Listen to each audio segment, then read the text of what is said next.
Hey, nama saya apa? Hari ni special deliver bagi Encik Kari dari KL. Dia purchase kita punya Range Rover Defender 2.0 SE. Tengok kat Facebook. So, direct my Alostar jumpa po. Thank you dia. So, kita dengar dia apa nak cakap. Okay, Alhamdulillah. Saya dapat Defender Land Rover P300. Saya daripada KL.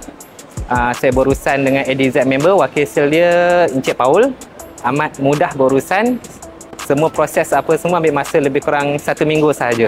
Kereta, kualiti dengan kenderaan apa semua okey. Memang terbaik. Terima kasih. So jangan lupa nak cari kereta, contact Po 012 554 3325 WhatsApp I. Thank you.